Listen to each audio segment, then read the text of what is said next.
अस्सलाम वालेकुम। मेरी दुनिया में खुशामदीद। कैसे हैं आप? इंशाल्लाह सब अच्छे होंगे, सब मज़े में होंगे, सब बहुत बढ़िया होंगे।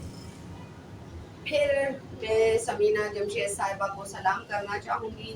अच्छा, मुझे आपको नाम लेने में अच्छा नहीं लगता है, तो मैं आपको जब बच्चों का हूँ तो आप समझ लीजिएगा कि मैं आपका जिक्र कर रही हूँ। आपने अभी एक मैसेज भेजा है और वो मैसेज पढ़ के मेरा बहुत हौसला हुआ है कि बेशक अल्लाह पाक अपने बंदों को कभी अकेला नहीं छोड़ता। बंदे बेवफा हैं, बिल्कुल सही कहा आपने। वो अकेला नहीं छोड़ता, बंदे छोड़ देते हैं। और बंदा बंदों का मोहताज नहीं है। अगर वो दिल से ये समझता है कि मेरी जात पाक को पालने वाला संभालने वाला अल्लाह है, तो फिर वो अल्लाह पे ही शाकिर रहता है। बिल्कुल। आपके मैसेज पढ़ती हूँ, मुझे बड़ा हौसला मिलता है। तो दिल बड़ा गम से दो चार है और शायद कुछ ज्यादा ही हो गया, कल से कुछ ज्यादा ही हो गया। कि एक चीज जब अंधेरे में होती है ना, तो वो अंधेरे में रहती है। मतलब वो मैं ये कहूंगी कि बंद है मुट्ठी तो लाख की और खुल गई तो खाक की, खाली है ये।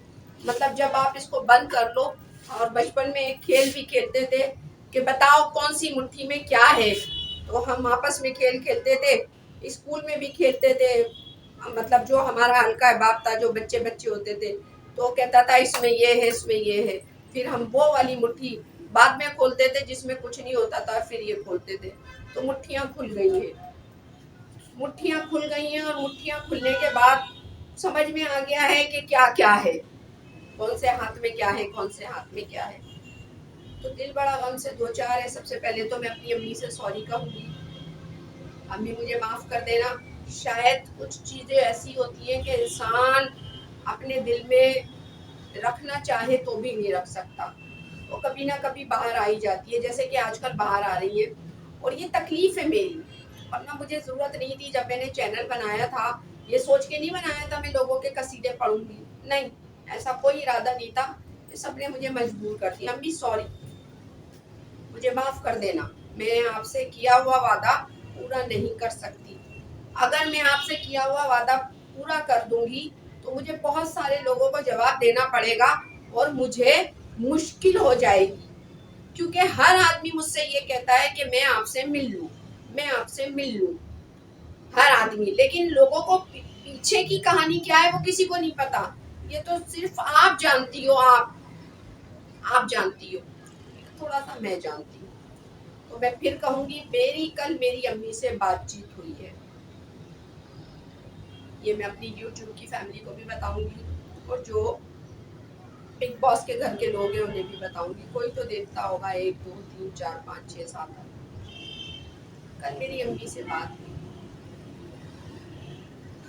खैर बात करके, खैर वो हमेशा मुझसे शिकवे करती है, मुझसे हमेशा नाराज रहती है। मुझे नहीं पता, आज मैंने थोड़े से मॉडर्न कपड़े पहने, सर्दी है ना, सर्दियों में मुझे इस तरह के कपड़े पहनना अच्छा लगता है।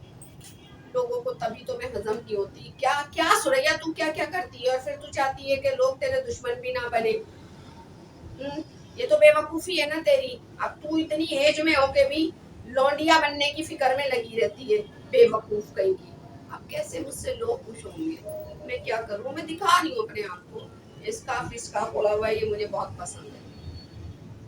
अम्मी सॉरी, मेरी अम्मी की मेरी बातचीत हुई। अब थोड़ी सी बैठ के बात करेंगे। दिखा दिया ना आपको अपना लुक कि मैंने आज क्या पहना हुआ है, घर के कपड़े। जब मैं रात को सोती हूँ तो इसी तरह के सिमटे सिमटे कपड़े पहन के सोती हूँ, थोड़े से कंफर्टेबल, ताकि सुकून की नींद आए। और एसी में सोती हूँ ना, तो आस्तीन वास्तीन भी इसके ऊपर नहीं जाती, जितनी चाहो जाती है, जितनी चाहो नहीं जाती। और हाँ, वो मैं बीच में अभी जो है हल्के हल्के रंग पहन रही थी, तो मैं शबाना साहिबा को दिखाना चाह रही थी कि मैं हर रंग में अच्छी लगती हूँ भाई, मैं हर रंग में बहुत अच्छी लगती हूँ। मैं व्हाइट पहनूंगी तो मेरा अलग लुक होगा, और जब ब्लैक पहनूंगी तो अलग लुक होगा। और मैं इस तरह के भी कपड़े पहनती हूँ, तो उनको बड़ी तकलीफ होती है बेचारियों को। आप भी थोड़ा सा अपने आप को सेट कर लो मेरी बहन, छोटी हो आप मुझसे, मुझे मालूम है, थोड़ा सा सेट कर लो। चले जी, मिलते रहेंगे, बने रहिए मेरे साथ। ये देखिए जी, चाय टाइम। ये फिंगर चिप्स है और ये मैंने थोड़े से दो चार 10 पापड़ बनाए, चिप्स भी थोड़ी सी बनाई, ये भूख का एहसास हो गया। और ये फिंगर चिप्स मेरी दोस्त मुझे मंगवा कर देती हैं, नादिया, आप मिले होंगे। ये बनी बनाई आती है और बड़ी करारी करारी सी होती है, बहुत टेस्टी होती है ये। बस इसको कुछ भी नहीं करना है, घी में डालें, तेल में डालें और फ्राई करें और निकालें।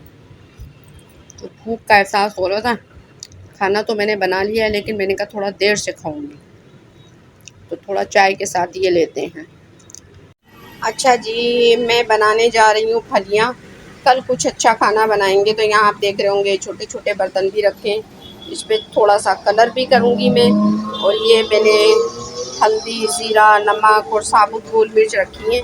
मेरे पास लहसुन नहीं है, क्योंकि मैं फलियाँ जो है लहसुन में बनाती हूँ, लेकिन लहसुन की चटनी रखी है, उसका मैं बघार लगाऊंगी। हमारे पास जुगाड़ है। पहले हम ज़ीरा डालेंगे, फिर उसमें लाल मिर्च डालेंगे, ठीक है। या पहले लाल मिर्च डाल के इनको सोते करके निकाल लेंगे, फिर ज़ीरा डाल देंगे, फिर लहसुन वगैरह मसाले डाल देंगे, सिंपल तरीका। और इन पे जो है हम कलर करेंगे अभी खड़े खड़े, क्योंकि मैंने ये यहाँ रख लिया और मैंने सोचा इधर ये फलियाँ बनेंगी, इधर मैं ये कलर कर लूँगी। जब तक फलियाँ तैयार होंगी मेरा कलर भी हो जाएगा, पानी वाला कलर करूँगी। चलें जी, बस दिल की बातें क्या कहें और क्या ना कहें। और जैसे कि मैंने कहा, मेरी अम्मी से बात हुई है, अम्मी से। अम्मी गुस्से में थी। खैर वो इधर उधर की बात करने लगी। मैंने उनसे कहा, आप मेरी मुझसे सिर्फ अपनी बात करो। बातें तो बहुत हुई। कल मैंने थोड़ी सी गलत बयानी की थी, इससे कहा उससे कहा। उन्होंने डायरेक्ट मुझसे ही कहा था, जैसे कि मैंने कल भी आपसे कहा था, जब कोई बात मेरी समझ में नहीं आती है तो मैं उस बात को छोड़ देती हूँ वक्ती तौर पे, और फिर बाद में मैं फ़ैसला करती हूँ कि मुझे क्या करना चाहिए। क्योंकि आप जैसे बनना चाहोगे ना, अल्लाह ताला आपको उसी तरह का बना देगा, उसी तरह का बना देगा। अगर आप बद बनना चाहोगे, बदकार बनना चाहोगे, नेक बनना चाहोगे, या हालात मामलात के साथ रंग ढंग से उसी रंग ढंग में जीना चाहोगे, अल्लाह ताला आपको सब। लेकिन मैं झूठ के साथ नहीं कंप्रोमाइज़ करती। अभी आधे घंटे पहले भी मेरे घर में यही किस्सा हो रहा था कि कहीं से कुछ झूठी बातें आई और मैंने अपनी एक बेटी को झूठा साबित कर समझ भी लिया, लेकिन जस्ट जो वो मुझे दिखा रही है मैसेज, फिर दूसरी बेटी ने कहा, अम्मी ये मैसेज पढ़ दो, और मैंने मैसेज पढ़े ही नहीं। उसने कहा पढ़ दो। अब मैंने मैसेज पढ़ना स्टार्ट किए। तीसरा जो शातिर बैठा हुआ है, उसको पता है कि इसकी स्पीड कितनी है, कितनी देर में ये कहाँ तक पहुँचेगी। मतलब मैं उस जगह तक पहुँची हूँ और मैसेज डिलीट हो गए। अब वो एवरीवन डिलीट हो गए। तो अगर आप सच और सही के साथ रहोगे ना, तो अल्लाह ताला तुम्हारा साथ देगा। हो गई मेरी बच्ची सच्ची साबित। वो जो कह रही थी बात सच्ची हो गई, बात सच्ची हो गई। तो आप जो देखना चाहोगे, अल्लाह ताला आपकी नज़र वही बना देगा। जो आप सुनना चाहोगे, आप अल्लाह पाक आपके कान वही बना देगा। मतलब जैसे आप हो, अल्लाह ताला आपको जब अगर नेक हो तो नेक बन जाओगे, और झूठ सच पे बिलीव करते हो तो झूठे सच्चे ही बन जाओगे। मतलब तो अब अम्मी से मैंने कहा, अम्मी मैं आपसे मिलने नहीं आ सकती, लेकिन मैं आपसे फ़ोन पे बात करूँगी, तो आप मुझसे फ़ोन पे तो बात कर लोगी। तो अम्मी ने उसके लिए मुझसे कुछ शर्तें रख दी कि इस टाइम फ़ोन करना, इस टाइम नहीं करना, और तुम मुझसे मिलने के लिए आना भी मत। मैंने कहा मैं आना भी नहीं चाहती, जब भी आपको कॉल किए। और अगर मुझे जाना होता, मैं बगैरतों की तरह मुंह उठा के चली जाती, मैं फ़ोन भी नहीं करती। मैंने तो बड़ा हौसला करके उन्हें फ़ोन किया, बड़ा हौसला करके, और उन्होंने मुझे जस्ट कह दिया कि आप मिलने आना भी मत। फिर ये बात मैंने अपनी बच्ची को बताई, तो मेरी बच्ची ने कहा, अम्मी नानी अम्मी नहीं चाहती आपकी कोई बेइज्जती करे। मैंने कहा हाँ, शायद आप ठीक कह रही हो कि नानी अम्मी नहीं चाहती कि कोई मेरी बेइज्जती करे, या यानी कि पर तोल रहे हैं कि ये आए और इसके पीछे फिर झूठ सच के पुलंदे लगाएं और पहाड़ बनाएं, फिर इसको बेइज्जत और रुस्वा करके निकालें। देखें जी, खुशियों में तो आपने हमें कभी बुलाया ही नहीं। आज 8-10 साल हो गए। गम में हम जाने के थे, गम जैसा भी नहीं छोड़ा, गम जैसा भी नहीं छोड़ा। माँ बीमार है, चलो चले जाएं, एक गिलास पानी खरीद के उनको दे दें, या कोई उनको अच्छी बुरी चीज़ कोई पसंद है बना के खिला पिला दे, मतलब इस जैसा भी नहीं छोड़ा। तो कोई बात नहीं, आज तेरे साथ कल मेरे साथ, इस हाथ दो इस हाथ लो। अब मुझे ये बताइए, जब मेरी माँ उस घर में मुझसे बात करते हुए भी डर रही है, और मैं अगर चली गई, आज तक अभी तक इस वक्त तक उनके साथ कुछ अच्छा सलूक हो रहा होगा, मेरे जाने के बाद उनसे लड़ाई झगड़ा शुरू कर दिया, या मुझे नहीं पता, हो सकता है मैं गलत हूँ भाई, मैं क्यों सोचूं कि ये सही है या वो सही है। खैर खैर मैं तो यही सोचूंगी ना, वो सुकून में रहे बस। बात कर ली, ठीक है, दिल को सुकून आ गया। अल्लाह उनको सेहत दे, तंदुरुस्ती दे, ज़िंदगी दे। अल्लाह उनको अपनी हिफ्ज़ व अमान में रखे, ईमान की सलामती के साथ, क्योंकि ईमान की सलामती होना बहुत ज़रूरी है। अगर आपके पास ईमान की सलामती होगी ना, आप सही को सही, गलत को गलत कहोगे। जब हम कब्र में जाएंगे, कहते हैं मुल्किन नकीर आएंगे, तो वो आपसे पूछेंगे तू बंदा किसका।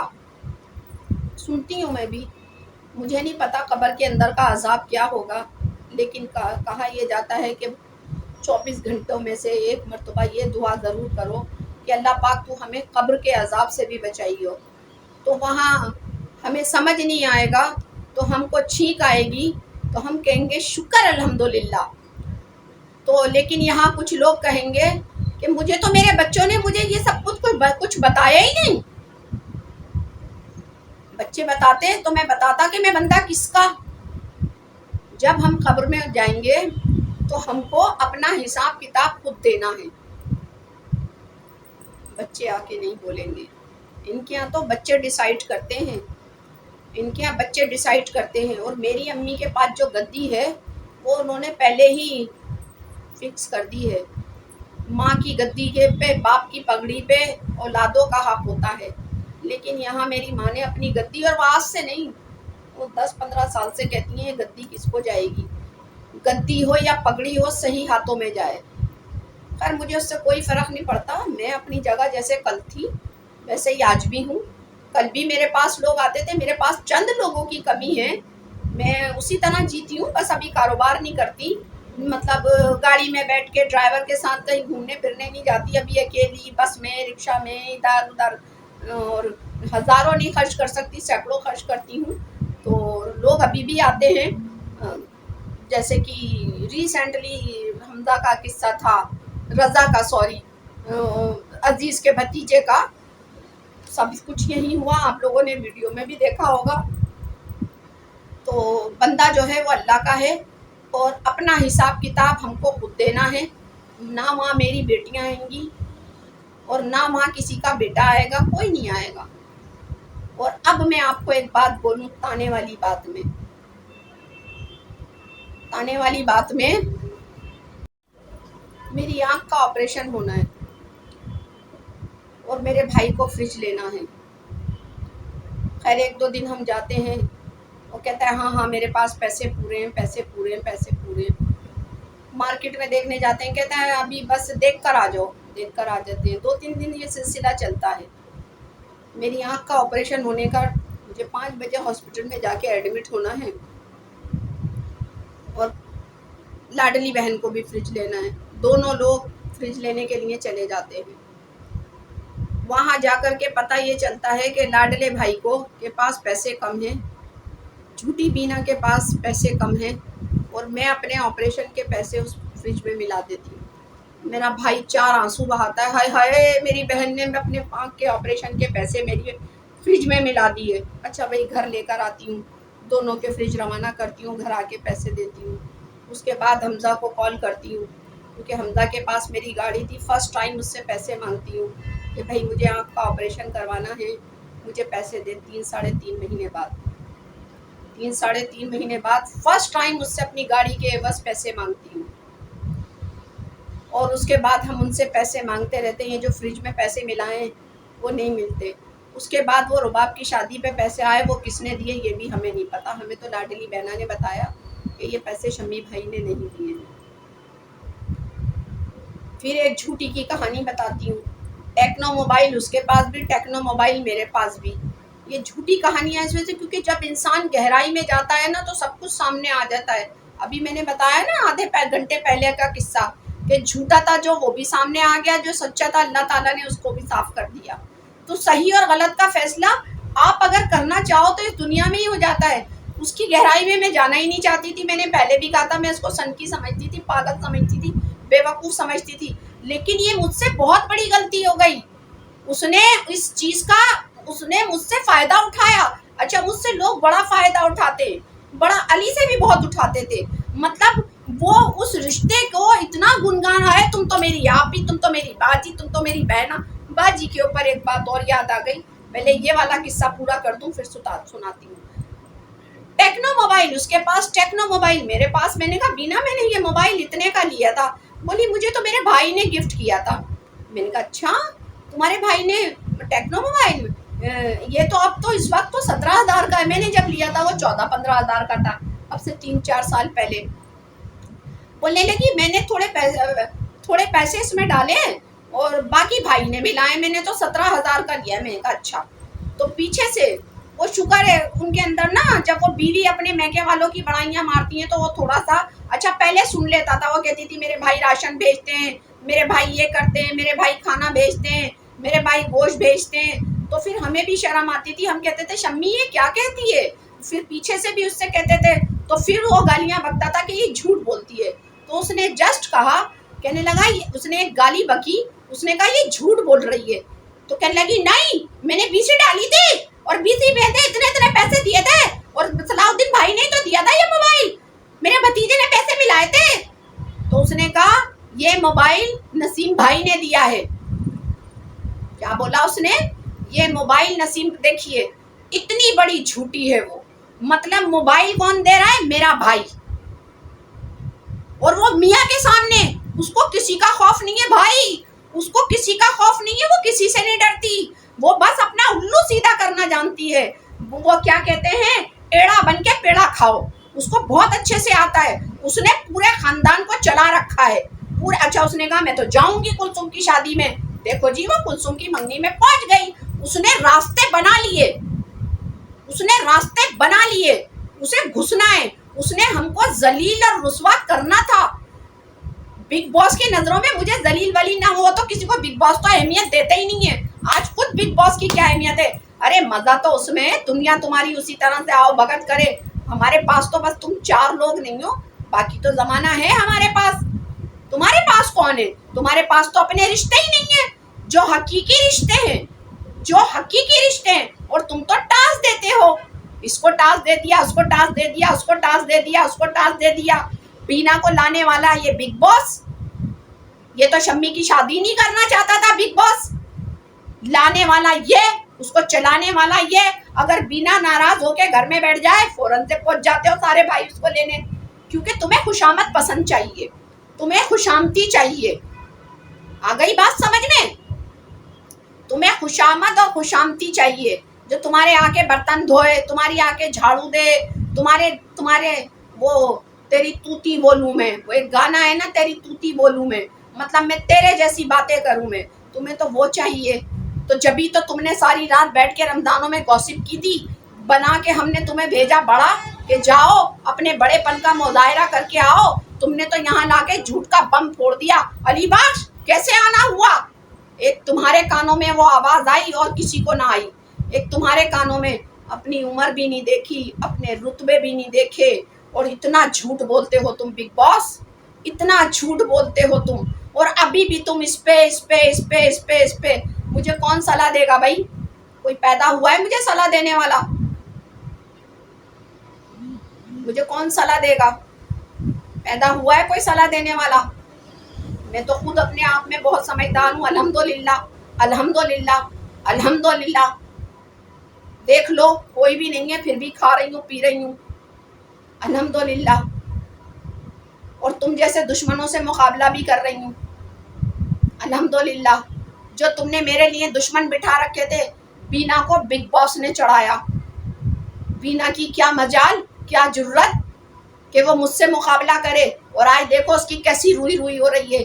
इतनी झूठी मोबाइल दिया मेरे भाई ने और नाम ले रही है अपने भाई का। मैं तो 5,000 रुपए लूंगी सलाउद्दीन भाई से, फीलिच भरूंगी। हमने जाके देखा फ्रिज तो खाली है, और पता ये चला, अल्लाह उसको जन्नत नसीब करे। मेरी भावज को वो वाकई बहुत अच्छी थी, बहुत अच्छी औरत थी, जिसका नाम था अमीना। मुझे हार्ट अटैक आया, वो रोती रोती कहीं गई दुआ करवाने के लिए। वो बिग बॉस की सलज है, उसके यहाँ मदरसा चलता है कि बाजी की तबीयत खराब है। मेरी माँ ना रोई, मेरी बहन ना रोई, मेरी बेटियां नहीं रोई, वो दुआ करवाने वहां पहुंच गई। वो इतनी अच्छी औरत थी, वो इतनी आला तरीन औरत थी।